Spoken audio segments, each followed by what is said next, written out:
Hi, everyone. So to begin the next panel discussion, my name is Joyce Huang. I'm an economics major at Smith College. Yeah, my name is Diao. I'm a statistic and data science and also psychology major at Smith College.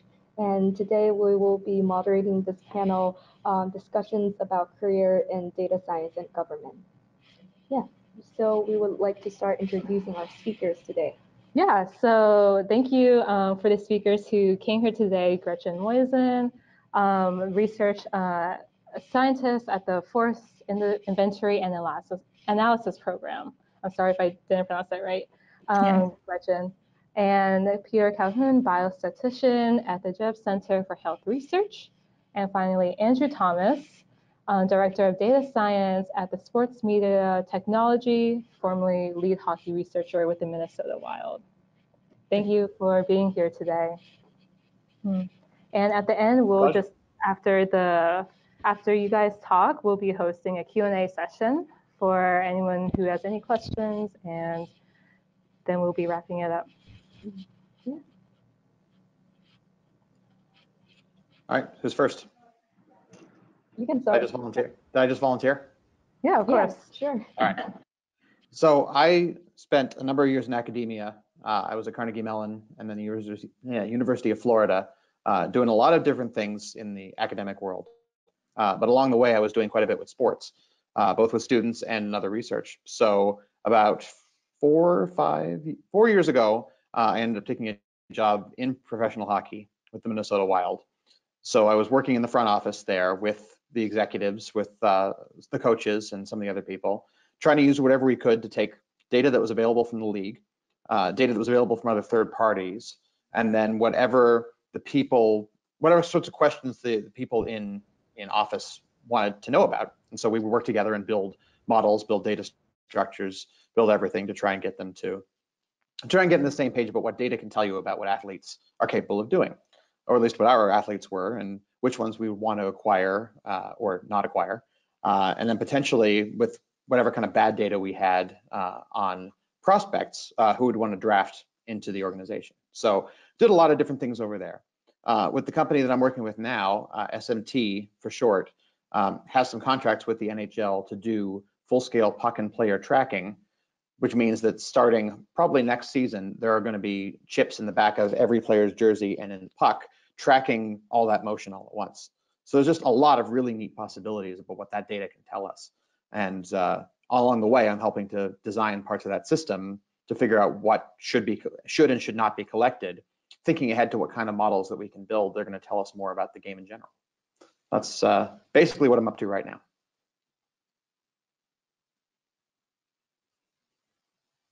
My name is Peter Calhoun, and I'll give you a little bit about my background. So I am a biostatistician at the Jaeb Center for Health Research. We do eye disorder research, diabetes research. My specialty is in type 1 diabetes. My background is I grew up in New Mexico. I went to college at McAllister. I was a math major. I wasn't sure what I wanted to do with that. Kind of at the last minute decided to switch over to statistics instead of pure math or engineering. And I've been very happy ever since. I got my master's at University of Florida. Again, I was indecisive on whether I wanted to get a PhD or master. So a lot of these points in my life, it's been these major decisions on what I want to do. I ended up deciding to just get a master's and then work at the Jaeb Center for a few years. That's when I was doing diabetes research. And the project that I mainly worked on is something called the Artificial Pancreas Project. So this is a device that is basically 3 components. It's something called a continuous glucose monitor that measures your blood sugar every 5 minutes. And then it sends that information to like a smartphone or a laptop. And then that information gets relayed to an insulin pump. So the continuous glucose monitor is implanted usually like on your stomach. And then you have a smartphone that records that information of getting this reading every 5 minutes, and then it uses that information to deliver more insulin. So it kind of mimics the pancreas. That's why we call it the artificial pancreas. It's not a cure for diabetes. There is no cure for type 1 diabetes, but it's a way to help people manage their blood sugar. So I was doing that for a few years, and then I decided I wanted to go back to school and get my PhD. So I went to a joint doctoral program called Claremont Graduate University in San Diego State, and got my PhD there. Afterwards, I worked in industry. I worked at a company called Dexcom, which creates the continuous glucose monitor that measures your blood sugar in 5 minutes. And worked there for about 2 years, and then decided to go back to the Jaeb Center. If that's not confusing enough. So the Jaeb Center is a research institution.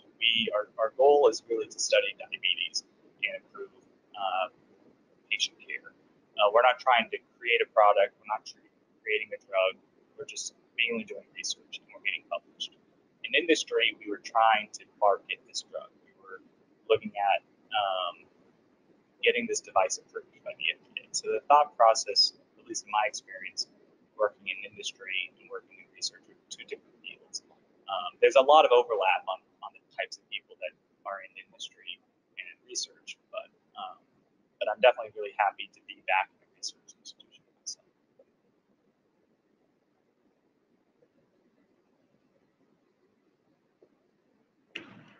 Okay, I guess I'm last. My name's Gretchen Moisen, and I'm a research forester with the Forest Inventory and Analysis Program with the U.S. Forest Service.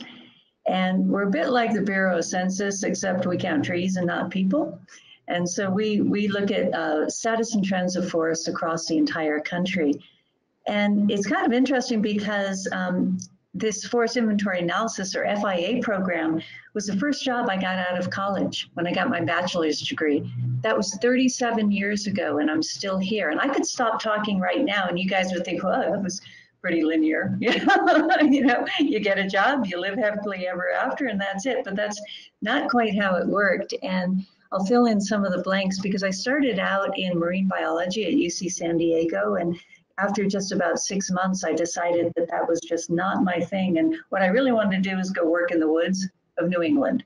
And so I went to the University of New Hampshire and got into their forestry program, happy as a clam until my senior year. And I woke up one morning and said, oh, I think I got a degree in the wrong thing, right? But I finished my degree and I thought, well, I'll fix it. I'll just go to graduate school now.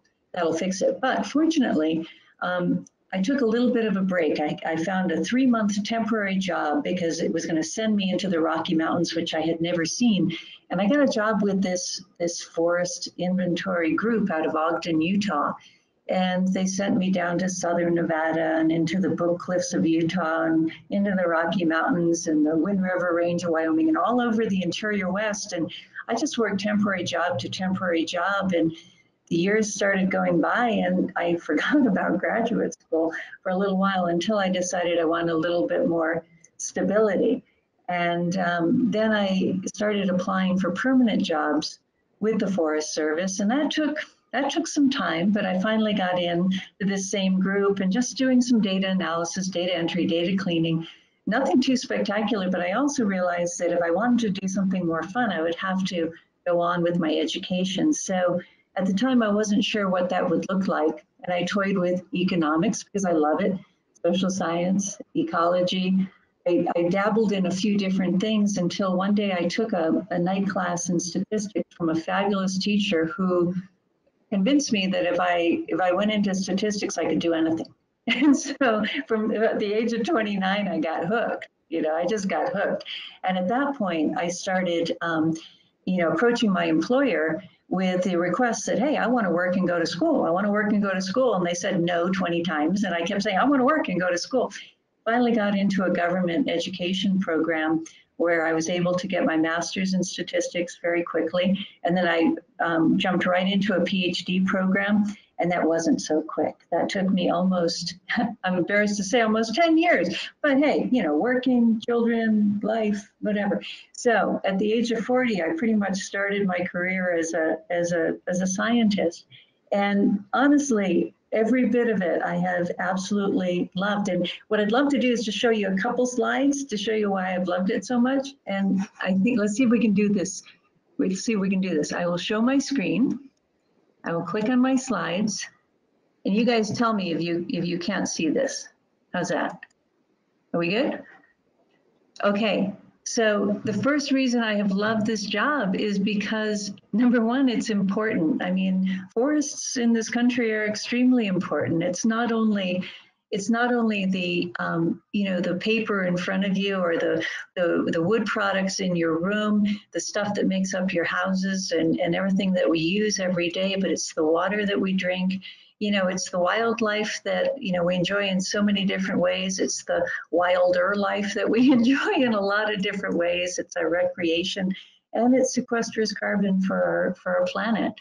The second reason I've loved this job is that it's so unbelievably challenging. I mean, we've got an army of field crews that march around the country and collect field data every 5 kilometers across the entire United States, all ownerships. But it's not only field data, we have to merge it with data from a variety of different platforms like satellite and airborne sensors. And it's like a candy store for statisticians. I mean, it probably doesn't matter what survey organization you work with. We have problems all over the place that seem to be unending, and everybody struggles with them. And there's no end to the number of questions we have answers, and there's no chance of getting bored in this job. And I think the third reason I've loved it so much is it's just flat out fun. We look at the status and change and trends and futures of forests in this country. It's super interesting, important, and fun.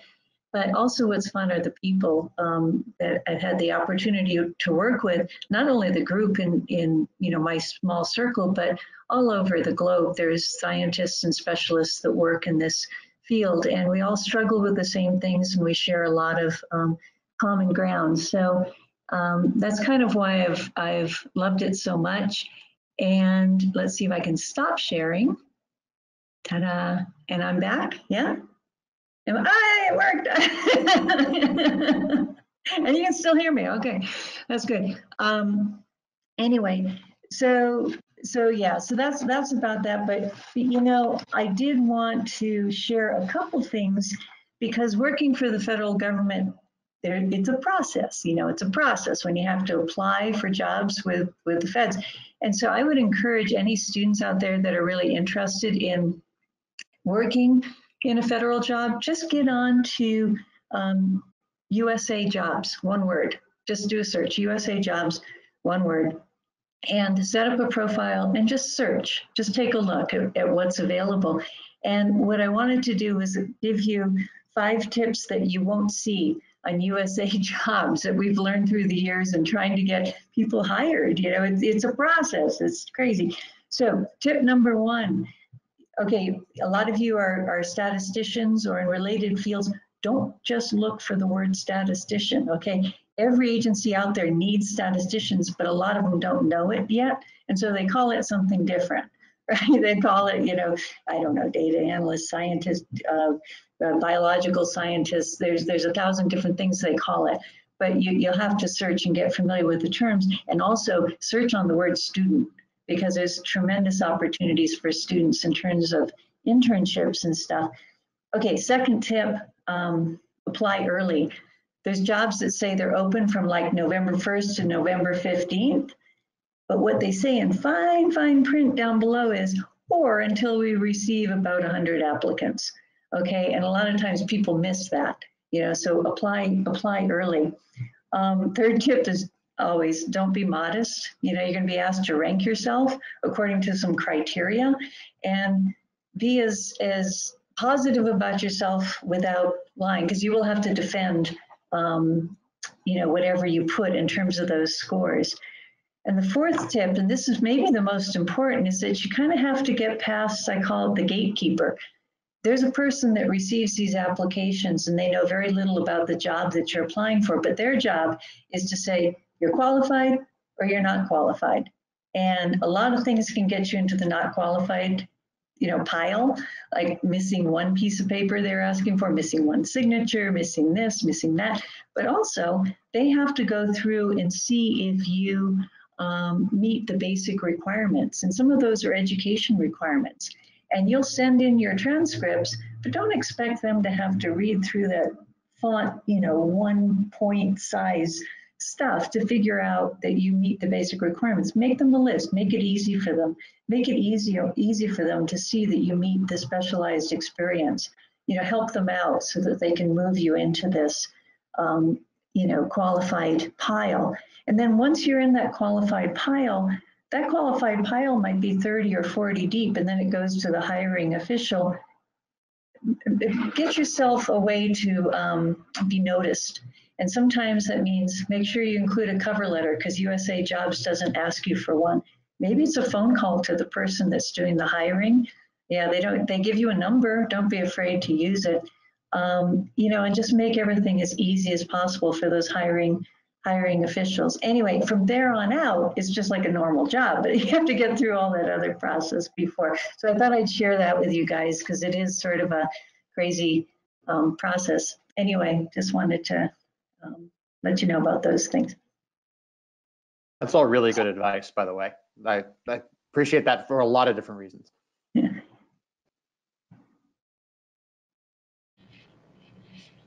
All right, great. Thank you so much. Thank you. For sharing your background and your experience. So we have like just several questions coming in already, if you guys don't mind answering. So the first one is, did you guys feel that your schoolwork and I guess like say like specifically undergrad or even graduate school, like did it help you prepare for your job or did you have to like learn a lot beforehand on the job and you didn't really get that experience in school?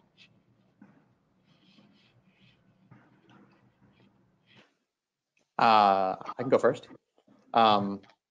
Different pieces, you can learn different pieces of the job in different places. Like for me, like I was a physics major as an undergrad before moving on to my stat PhD. And so there's a lot of what I learned that was helpful for later in terms of how to think about problems and how to put it through in the right way. But I don't think I've ever stopped learning or putting in things that I know are going to be useful on the job, because a lot of things just change over time. Like a lot of the software that I would use 5 years ago is now obsolete and replaced by something better.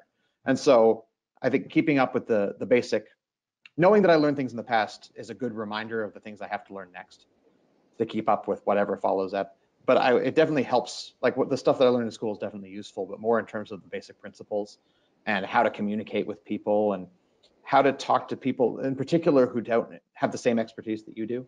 I'm sure this will be common with Peter and Gretchen as well, as working with people who are not trained statisticians but know a lot about the subject. There's you get a lot of practice on the job figuring out how to do that.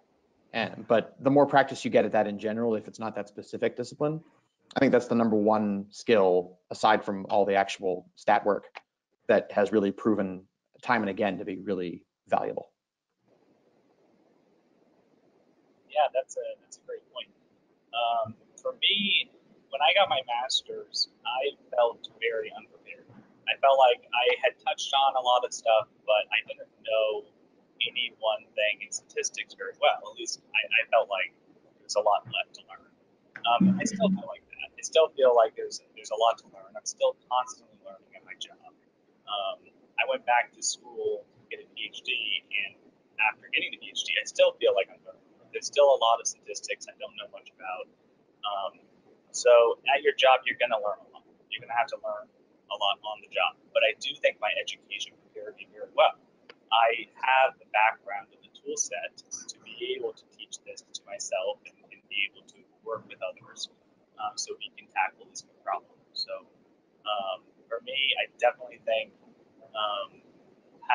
being able to research something myself helped me, and then the rest I kind of just learned on the job. I learned a lot of programming on the job, and I knew a little bit of R, but my first day. So all I do these days is I do a lot of programming in SAS, and I did not know any SAS whatsoever when I started my job. My supervisor sat me down and said, "We're going to teach you SAS," and then about 3 months later, I finally got the hang of it, and pretty good at SAS nowadays. Yeah, good points. And I started out in forestry and then went to stat, and it's kind of like everybody speaks a little bit different language, and so I really used my natural resources background to help me with that language, and my stats background certainly to help me with the methodologies. And one of the things that I found very interesting is that, you learn so much and can continue to learn so much in statistics, certainly, but what we actually can put into practice is not as much as we'd like to. There's tools and there's things that are available, but getting stuff into production is a process. It takes a long time, and it takes a long time for people to adopt new methodologies. So it just takes sometimes longer than you think. You learn all these wonderful things and you think you can make them happen instantly, and it sometimes doesn't happen like that. Yeah, well, thank you so much for sharing. I guess our next question is that I know all three of you apply statistics into different fields. So I guess the question is, how do you keep just like studying statistics and also acquiring knowledge about like other related fields together, maybe during your undergraduate years or during grad school? So how do you manage to keep that combination together? My internet dropped off. Could you, I think the way what you said was, how do you keep learning new things over time when you're out of school? But I don't know if that's exactly what you said. No, sorry. I guess the question is more like, so all of you kind of applied statistics to a very specific field. So maybe during your undergraduate years, have you like taken classes in that field, or have you thought about where do you want to apply statistics into, or does that ever come into your mind when you're like working? So at Macalester, I had a liberal arts education, so I just took classes and whatever I felt like, and I loved it. I definitely would recommend it to everyone. I am a biostatistician, but I do not like biology. I don't think I ever took a biostats class until I think I was taking classes after getting my master's. I think statistics and biostatistics, there's a lot of overlap. And the rest, I just learned on the job. I learned the terminologies. Biostats has different terminology than statistics. And I learned about the diabetes field. But that was something that I kind of just taught myself and talked with others and learned it.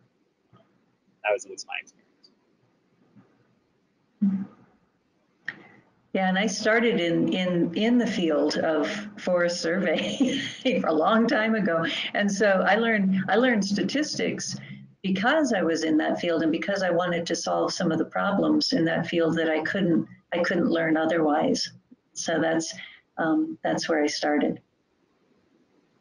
So for me, I had a whole experience both with undergrad being a physics guy and then grad school learning how to be a computational Bayesian. And then I took my first faculty job at Carnegie Mellon, which is a total playground in terms of lots of different applied areas, as well as methodological beliefs.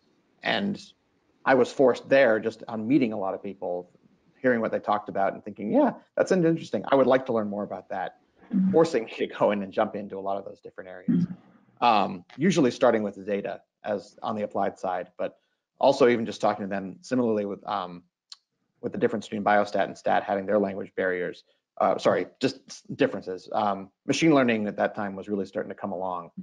And there was just a lot of that. What did you say? Oh, you meant type 1 error or whatever that would be, like just those little pieces. So it was interesting to learn both of those at the same time, both the methodological changes and the subject area. That was really stimulating that whole way along. I think when I was working with the wild in particular, I was more focused on specific kinds of problems, more variations of those, so I didn't get to expand as much. But the workplace I'm in now has got so many other different pieces that I'm forced to keep up with that. And it definitely helps that some of the, like they say physics is kind of the liberal arts education of science, because there's just so many other things that people will do off the same basic kinds of principles. And so I feel like that definitely helped me when I had to go and learn new things. It was easier to kind of make that map about where these things overlap in exactly the same kind of a way. But really it was the exposure to all those different areas that forced me to start drinking it all up. All right, great, thank you. I just have a follow-up question for you, Andrew. So you said that you previously worked in academia. how do you transition from that type of environment into the sports industry? And another question to go along with that is, how competitive is it to get a job in sports analytics? Okay, two very good questions, especially because I keep living them both one time or another. The transition from academia to industry in this case was different because I was in academia. There were a lot more people around me I could talk to very freely about the kinds of things I was working on, because a lot of people are working on the same things and very openly. Like, there's very much a tradition of sharing very publicly the work you're doing. And you go to a team and there's a very different spirit of what you want to share, especially you don't share anything outside the organization. You try to have quiet conversations with people you know, but there's no one else with my training in the org. I'm the one stat guy in hockey there specifically. There are other people who do databases and other data pieces, but not so much on the analysis side. So it can be a little isolating if you're not working with people similar to you. Depending on the sport, that's changing. There are a lot more people in baseball with those kinds of backgrounds. And so I'd say that if people were making that sort of a transition, today it would be a little more easy because there are more people they can have those discussions with. That culture is a little more built up. So that was easily the number one kind of tough change to make from that point of view. And now that I'm working in sports industry, I'm still the only data analyst person there, but the spirit of sharing is a lot more open because I can talk to people about stuff that's on broadcast, stuff that's on TV. I can point and say, okay, this is what I'm thinking about for this. And it's easy to start those conversations outside of work than it was before. So that being down is definitely easier for me as a learner and a sharer. So your second question was how difficult it is to get a job. That's another interesting question because things have changed depending on where you are over the last 10 years. More pipelines have been built up in some places. There still is a pretty big factor of who you know in a lot of these places, because a single sports job in an organization can get 500 different applicants, whether or not they're qualified. Just that pure volume is so much tougher to get through. And so the who do you know factor definitely helps out, or who knows you. A lot of people that I know kind of on the hobbyist side of things started their own public facing work, and that's how they got noticed. So they started a website or a blog or a Twitter account, or they started writing publicly with statistical analyses of things to get them noticed by other people to get in. That seems to be changing a little more, that we're getting better relationships with other like academic departments. Like I'm actually in Pittsburgh right now for the Carnegie Mellon Sports Analytics Conference, which is tomorrow. And there are a number of people here who are looking to get a job like that too. And a number of teams that have sent representatives to find not only what the latest research is, but kind of make friends and figure out who is out there. So I'd say probably the biggest way that people get in is that who knows you is probably the most important factor. And that's changing a little bit, but at the same time, the growth of the number of people in stat programs in general has just gone up by leaps and bounds ever since I started grad school, let alone the faculty level. So maybe the market's getting a little more flooded with people who are more qualified in the areas the teams now realize they need to be qualified in, as opposed to someone who can talk a good game about the sport and's got a C level of capability at the tech side. Now you're getting a lot more people who could jump in on day one and run analyses that would get listened to almost immediately.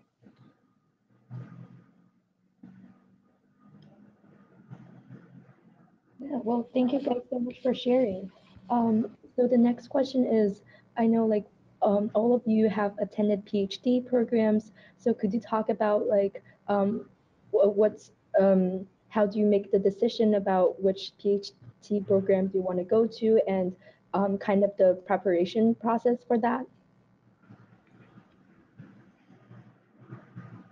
Yeah, so I first went to University of Florida to get my master's. I was in the PhD program, and I got burnt out. I didn't know why I was learning this, and I was working just a lot. And so I got my master's then, and it was a very theoretical school. So when I was going back, I decided I wanted to go back and get my PhD later. I thought a lot about which program I wanted to do. And for me, I wanted to do an applied program. I wanted to go somewhere that would teach you more about programming and program was actually computational statistics, was the actual field I got my PhD in. And I really enjoyed that program. For me, the question of when you should get PhD versus master's or not even go to graduate school, to me, if you love school, you love learning, I feel like that's extremely important because you're going to get tired and you have to be very motivated. And for me, it helped me at least to work a couple years and think, okay, this is why I'm learning this field. Like, this is why I'm learning this, and I can apply it. I had a much better idea of why I needed a PhD myself when I decided to return. Angie, I think you might be. There we go. Yeah. You're correct. That was definitely needed. For me, like, I might be a cautionary tale here because I went right into grad school thinking I don't want to have a job right now. And working in stat was a lot of, I want to figure out what I want to do. And the stat program itself was very application heavy. So it was, okay, this will help me figure out what I want to do. And I only got into one program, so it's the one I went to. So that's why I made that choice. And also it's that I didn't decide to go into stat grad school until just before that application process closed. Because I was thinking, you know, I was on a physics track. I liked that sort of thing, but I didn't like it enough that I wanted to keep doing it. So I was still trying to make that decision and figure it out. And with the PhD program, I thought at the time, well, if I don't like it, I can leave after a year or two with a master's, which isn't a great way of approaching it, but it's, you know, it's a fallback. I think if I were going to do it again, I'd try to have a more processed look at exactly what my options were. Talk to more people about the other kind of programs that were out there. I know that if I'd known about the Carnegie Mellon program in particular, that it turned out to be so well suited to what I would have done that I would have applied here for sure. And so being able to cast that net and knowing enough people out there to ask those kinds of questions is really helpful.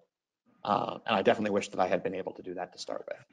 And that helps when you have good connections in the faculty level, when you can ask the kinds of questions about what motivates you. And for me, what motivated me was not just I didn't know what I wanted to do, but I didn't know what one thing I wanted to do, because I want to do a lot of different things. I still do. That's half the joy of being in the field. But being able to get something that it was, to Peter's point, having the energy to get through it is super important.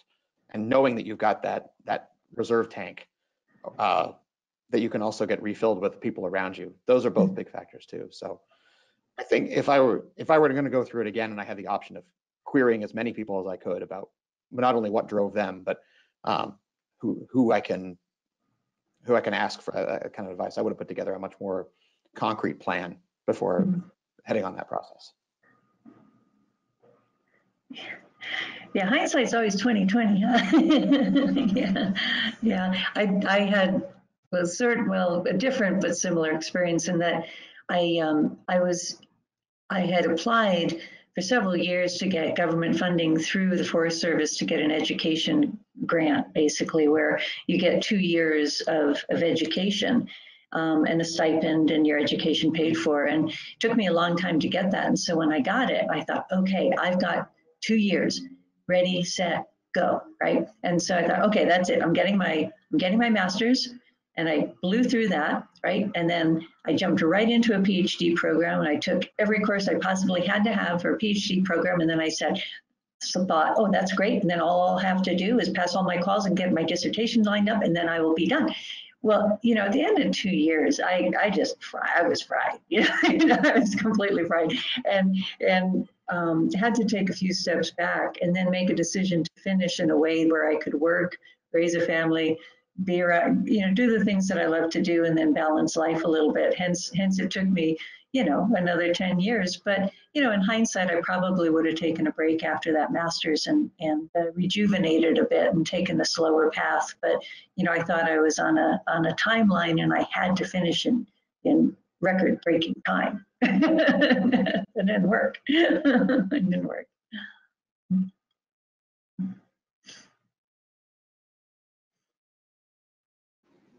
Okay. All right, great. Thank you. Thank you guys for sharing. I have a question for Peter, actually. So you said that you study physics and then now you're doing biostats, but you don't like biology. So I was just wondering more like, what was that experience like transitioning again? Like I was just very interested in like how you moved from that area to another. Yeah, so in college, I was a math major, physics minor, and stats minor, and I always told people that I was going to be a mechanical engineer. And I had this great professor who just convinced me to apply to stats programs. I was very indecisive. A lot of my life has been very indecisive. So I waited to the last minute. I applied to stats programs and engineering programs, which is a headache, and I don't recommend doing that. But after getting into a few programs, I just decided after taking more stats classes, this is the one I wanted to do. I love math, and I thought stats was the best way of applying that. I liked physics, but I was just a little bit worried about doing engineering when I had such a great professor, and that's kind of how I decided that. All right, great, thank you. Thank you for sharing. So I also have a specific question for Gretchen. So do you have any advice for students or people who want to find a job related to the government, like a statistic related job under government associated institutes? Yeah, so like I mentioned, that USA Jobs is a really good place to start and set up a profile and kind of go through a few practice runs. But one thing I didn't mention in kind of that list of tips was that like any business, Andrew mentioned this too. Sometimes it's who you know, and truly, if there's things that you're definitely interested in, it helps to go get to know people in different offices. Don't be afraid to volunteer or look for internship opportunities in an area you think you'd be interested in, because all of a sudden you get connected to a lot of people and you learn a lot about jobs that are coming down the pike. I mean, it's one thing to search that USA Jobs and go through the application process, but it's even more productive if you're inside an organization already and know the people who are doing the hiring, understand the nature of the work, understand the language that they use. That's a big part of it. So, if you have a passion about something and can afford the time, a little bit of volunteer work even can go a long ways and counts, in some of these applications. So I know I did a bit of that, and it definitely paid off in a number of different circumstances. All right, great, thank you. And another question that I would like to ask all of you guys is, what was the most fulfilling part about your job?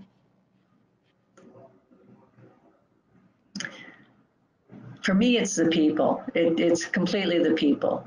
The people I work with, my collaborators, people I've met at various conferences from different disciplines.